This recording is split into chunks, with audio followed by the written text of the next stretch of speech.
ගෙවිගේ අතීතය පසුතැවෙන අයට නවතැනක්. ලබා නැති අනාගතය සැකකරන අයට බලාපොරොත්තුවක්. ලබා ඇති එහෙත් ගෙවා නැති වත්මන සුන්දරත්වය අගයන කොයි කාටත් ඉතා වටිනා නැවුම් මොහොතක්. එන්න නැකත්තුලාවට.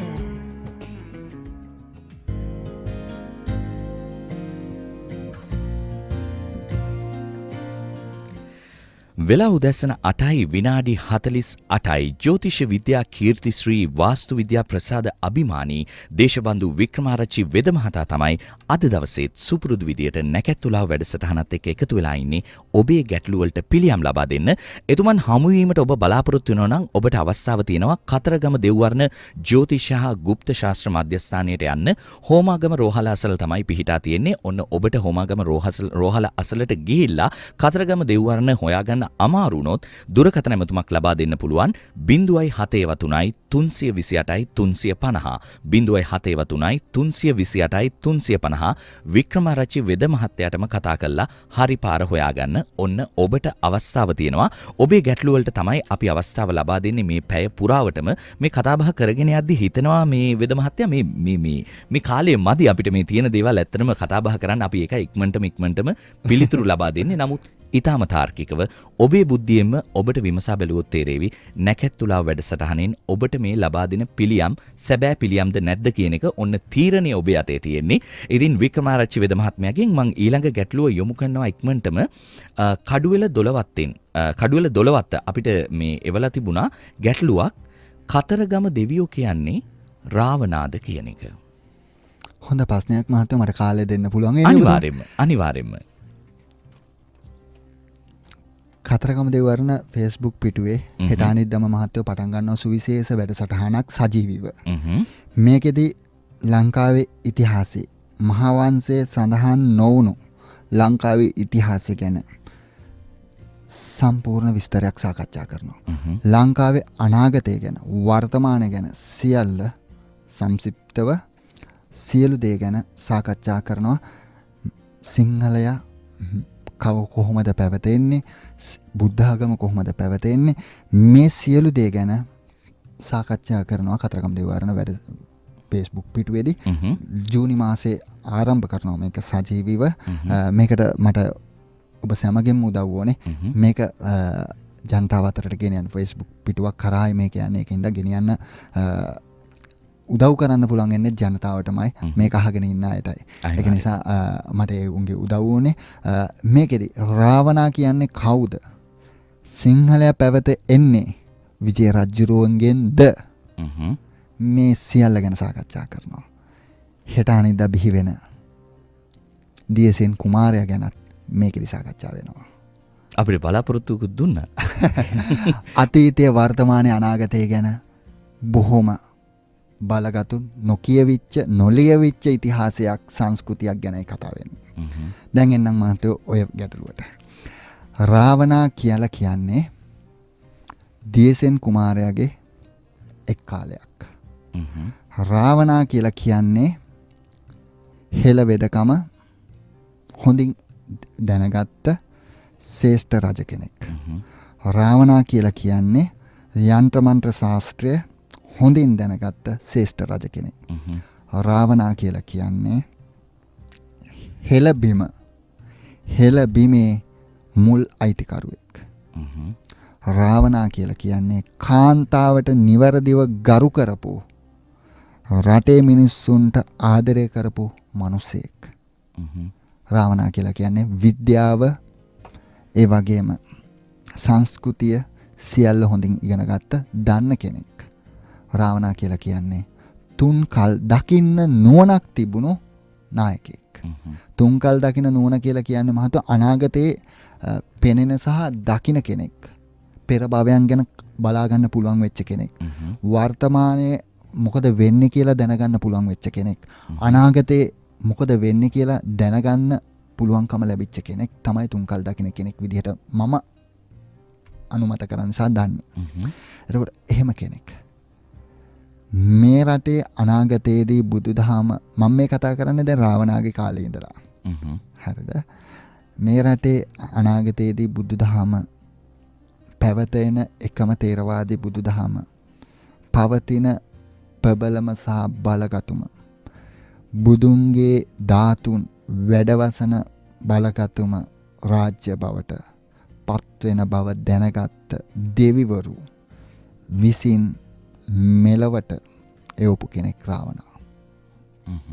සිංහල ජාතියේ රැකුම සිංහල ජාතියේ අනාගතය වෙනුවෙන් හෙළයන්ගේ ශක්තිය වෙනුවෙන් බිහි කරපු නායකයා රාවණා.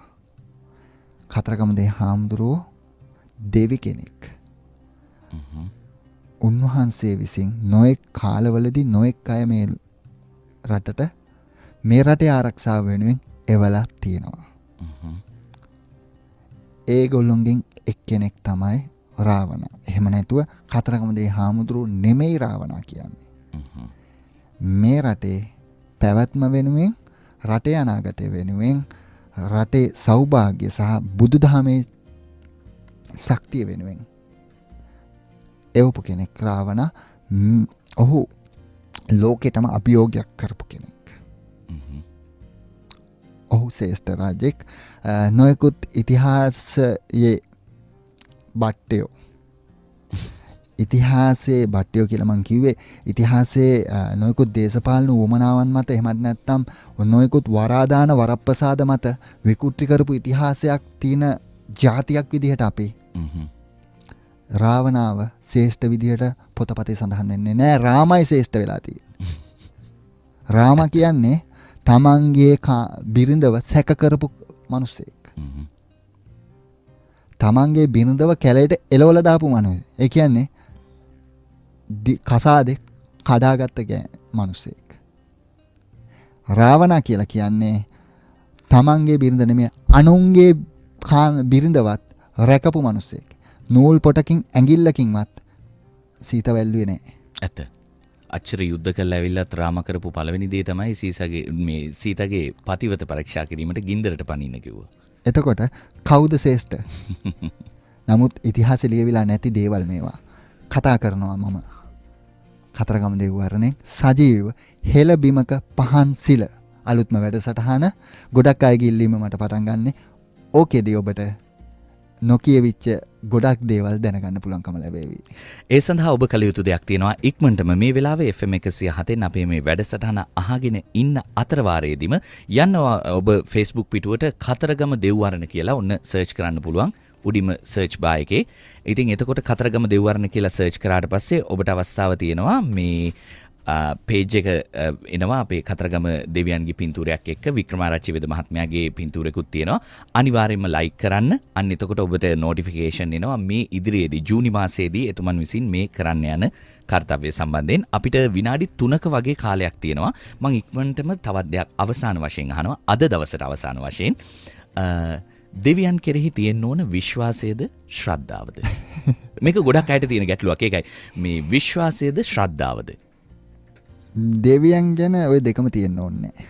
දෙවියන් ගැන මේ දෙකම තියෙන්න ඕනේ. මොකද දෙවියෝ කවදාවත් කියලා නෑ මට මේ ශ්‍රද්ධාවෙන් ඉන්න කියලාවත් විශ්වාසයෙන් ඉන්න කියලාවත් කියන්නේ නැහැ. ඔබගේ විශ්වාසය තියෙනවා නම් ඔබ විශ්වාස කරනවා නම් දෙවියෝ ඉන්නවා කියලා. මේක මහත්තයෝ දෙවියෝ ඉන්නවා කියලා ඔබ විශ්වාස කරන්න හේතු කාරණා ගොඩක් තියෙනවා. බුදුරජාණන් වහන්සේ සමහරක් අය කියන කතාවක් තමයි දෙවියෝ කියලා කෙනෙක් නැහැ බුදුදහමේ කියනවා කියලා. නෑ බුදුරජාණන් වහන්සේ දෙවියන්ට බණ කියලා තියෙනවා. බුදුරජාණන් වහන්සේගේ කාලේදී දෙවියෝ හිඳලා තියෙනවා. එහෙමනම් දෙවියෝ කියන එක ඒ කාලේ බුදුරජාණන් වහන්සේත් පිළි අරන් තියෙනවා දෙවිවරු හිටියා කියලා. හරිද? එතකොට අපි දෙවියන් ගැන ශ්‍රද්ධාවක් ඇති වෙන්නේ ඉබේ. මේක බලෙන් ගන්න ඕනේ නැහැ. ඉබේ ඇති. ඒකයි මම කිය දෙකම තියෙන්න ඕනේ කියලා. ඒක ඉබේ එන්න ඕනේ. ඉබේ ආවොත් තමයි දෙවියන්ගේ පිහිට අපිට ලැබෙන්නේ. භක්තිය කියන එක ඉබේ එන්න ඕනේ.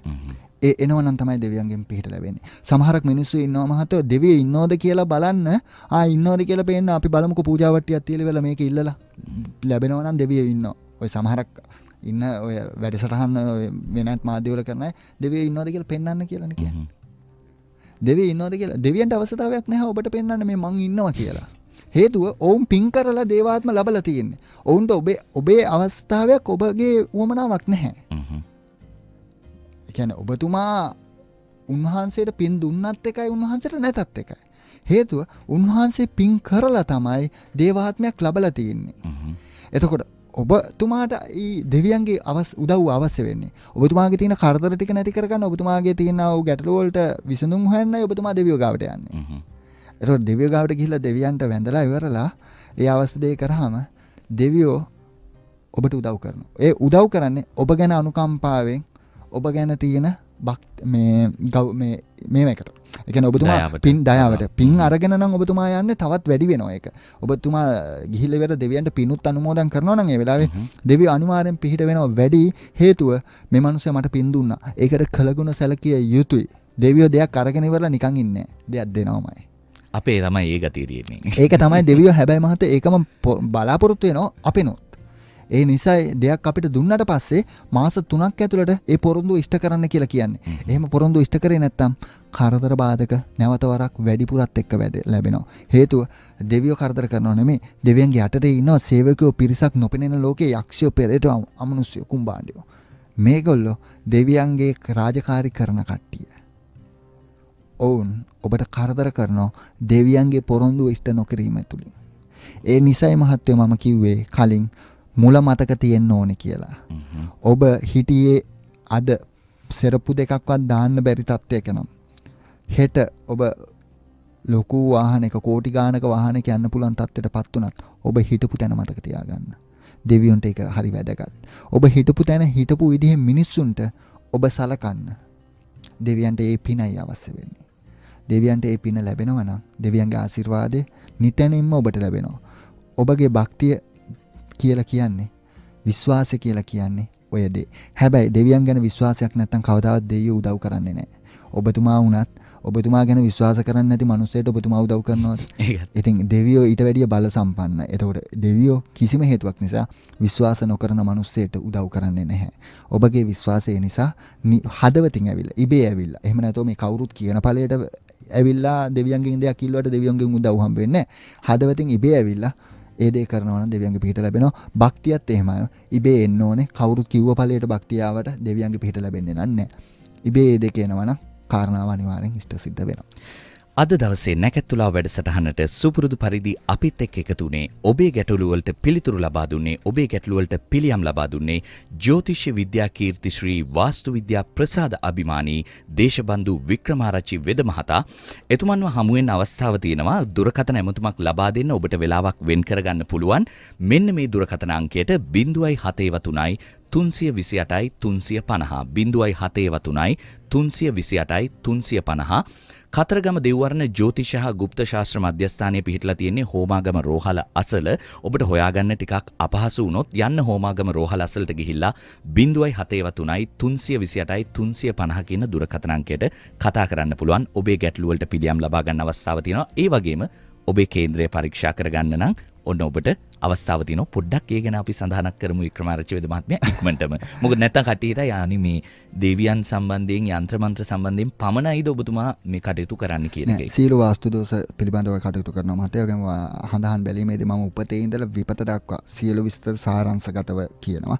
ඒ වගේම ඉදිරි දවසට සහ දසාවේ තත්ත්වය ගැන මම සාරාංශගතව කියනවා. මේක පිටු 3ක විස්තරයක් මම ලියලා ටයිප් කරලා දෙනවා. ඊට අමතරව ඔබගේ ගැටලු පෞද්ගලිකව මෙන්න මේ ගැටලු මට මේ වෙලාවේ තියෙනවා විසඳ ගන්න බැරුව කියලා කිව්වොත් මම ඒක විශේෂයෙන්ම බලලා ඉවර වෙලා ඒ ගැටලු වලට නිවැරදි විසඳුම් දෙනවා. දිනවකාණු සහිතව මේ දවස් වෙනකොට මේ ගැටලුව ඉවර වෙනවා මේ දේ කරොත් කියලා.